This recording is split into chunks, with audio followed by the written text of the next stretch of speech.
ओम नमः शिवाय.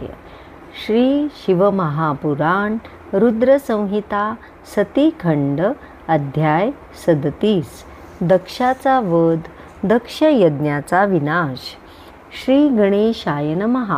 ब्रह्मदेव नारदांना म्हणाले, मुनिश्रेष्ठा, विष्णूंशी युद्ध करण्यासाठी वीरभद्राने भयंकर अस्त्रे धारण केली. तो दिव्य रथावर चढला आणि मोठमोठ्या गर्जना करू लागला. श्रीहरींनी पांचजन्य शंख वाजवला. त्याचा ध्वनी ऐकून आधी पळून गेलेली इंद्रादी लोकपाल व अन्य देव शीघ्रतेने संग्रामस्थानी आले. त्या सर्वांनी भयंकर युद्ध केले. नंदीने इंद्राबरोबर, अनलाने वैष्णवांबरोबर आणि कुष्मांडपतीने कुबेराबरोबर युद्ध केले. अग्नीचे अश्म्याबरोबर, यमाचे महालोकाबरोबर, निवृत्तीचे चंडाबरोबर आणि वायूचे भृंगीबरोबर युद्ध झाले. प्रत्येक वीर एकमेकाला परास्त करण्यासाठी ईर्षेने लढत होता. अस्त्राला प्रतिअस्त्र प्रेरले जात होते.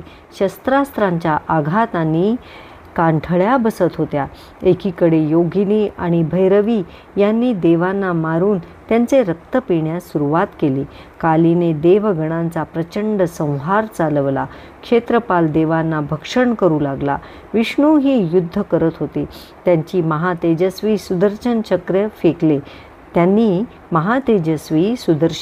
फेकले. ते क्षेत्रपालाने गिळून टाकले. तेव्हा श्रीहरींनी त्यांचे तोंड पकडून आपले चक्र काढून घेतले. नंतर ते दोघे क्रमाने युद्ध करू लागले. थोड्या वेळाने भगवान विष्णू वीरभद्रावर चालून गेले. त्या दोघांमध्ये भयंकर आणि रोमहर्षक युद्ध झाले. त्या समयी योगमायेने श्रीहरींच्या देहापासून त्यांच्यासारखेच दिसणारे असंख्य वीर उत्पन्न केले. ते वीरभद्राबरोबर लढू लागले. तेव्हा त्याने शंकराचे स्मरण करून त्रिशूळाच्या प्रहारांनी त्या सर्वांना दग्ध केले. मग त्या महाबलीने त्रिशूळाचा आघात करून श्रीहरींना मूर्छित केले. तेव्हा वीरांना भयभीत करील आणि त्रैलोक्याला जाळून टाकील असे भयंकर तेज प्रकट झाले. त्याबरोबर श्री विष्णू जागृत झाले आणि क्रोधावेगाने चक्र उगारून वीरभद्रावर धावून गेले. पण त्याने ते चक्र स्तंभित करून टाकले. शंकराच्या प्रभावामुळेच सुदर्शन चक्र श्रीहरींच्या हातात स्तंभित झाले आणि ते स्वतःही पर्वतासारखे निश्चल उभे राहिले. नंतर यज्ञाच्या मंत्राने स्तंभन कारण नाहीसे होऊन श्रीहरी त्यातून मुक्त झाले. त्यांनी शारंग धनुष्य सिद्ध करून वीरभद्रावर 3 बाण सोडले, पण त्याने त्याचे 3 प्रकारांनी छेदन केले. तेव्हा मी सरस्वतीसह जाऊन श्रीहरींना समजावले, वीरभद्र असह्य तेजाने संपन्न आहे, त्याला कोणीही जिंकू शकत नाही असे सांगून श्रीहरींचे मन वळवले. आमचे बोलणे लक्षात घेऊन आणि सतीच्या मृत्यूमुळे दक्षाकडून पाप घडले आहे हे जाणून त्यांनी तेथून काढता पाय घेतला. शिवजींचे स्मरण करत ते गणांसह स्वस्थानी गेले. पुत्रांसाठी दुःखी होऊन मीही सत्यलोकी परतलो व आता काय करावे अशी चिंता करू लागलो. मी आणि श्रीहरी निघून गेल्यावर वीरभद्राने यज्ञस्थानी उपस्थित असलेल्या अन्य देवता आणि मुनींना जिंकून घेतले. त्यांच्याकडून होत असलेला उपद्रव आणि विध्वंस पाहून यज्ञ घाबरला. तो मृगाचे रूप घेऊन आकाशमार्गाने पळून जाऊ लागला. वीरभद्राने त्याला पकडले आणि त्याचे मस्तक कापून टाकले. मग त्याने प्रजापती, धर्म, कश्यप, अरिष्टनेमी, अंगिरस, बहुपत्र मुनी, कुशाश्व मुनी यांच्या मस्तकावर लाथा मारल्या. सरस्वती आणि देवमाता यांचे नाक कापले. अनेक देवांना विदीर्ण करून खाली पाडले.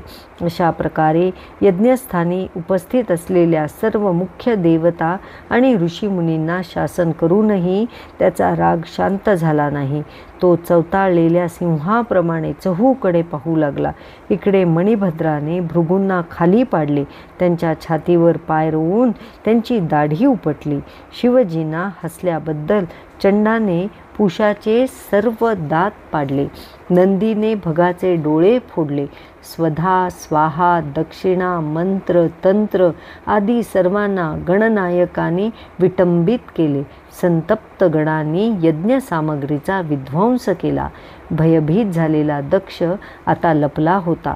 वीरभद्राने त्याला शोधून खेचून बाहेर काढले. त्याचे गाल दाबून त्याच्या मानेवर खड्गाने प्रहार केला, पण योगबलामुळे त्याचे मस्तक तुटले नाही.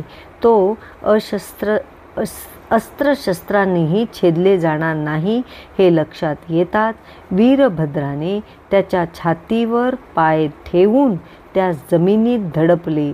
दोन्ही हातांनी पिळवटून त्याचे मस्तक तोडून टाकले व अग्निकुंडात फेकले. त्यानंतर त्याने यज्ञस्थानी जे सापडेल ते अग्नीत टाकून भस्म करण्याचा सपाटा चालवला. दक्षाच्या महान यज्ञाचा संपूर्ण विनाश झाला. तेव्हा वीरभद्रावर नंदनवनातील फुलांचा वर्षाव झाला. शीतल, सुखकर आणि सुगंधी वायू वाहू लागला. देवतांनी दुंदुभी वाजवल्या, त्यामुळे सर्व गण प्रसन्न झाले. शिवजींनी सोपावलेले कार्य संपन्न झाले म्हणून वीरभद्राला कृतकृत्य वाटले. तो गणांसह कैलासावर गेला. त्याने शिवमहाप्रभूंना समग्र हकीकत सांगितली, त्यामुळे ते अतिशय संतुष्ट झाले. त्यांनी वीरभद्राला आपल्या गणांचा अध्यक्ष केले. अध्याय 37 समाप्त. ओम नमः शिवाय.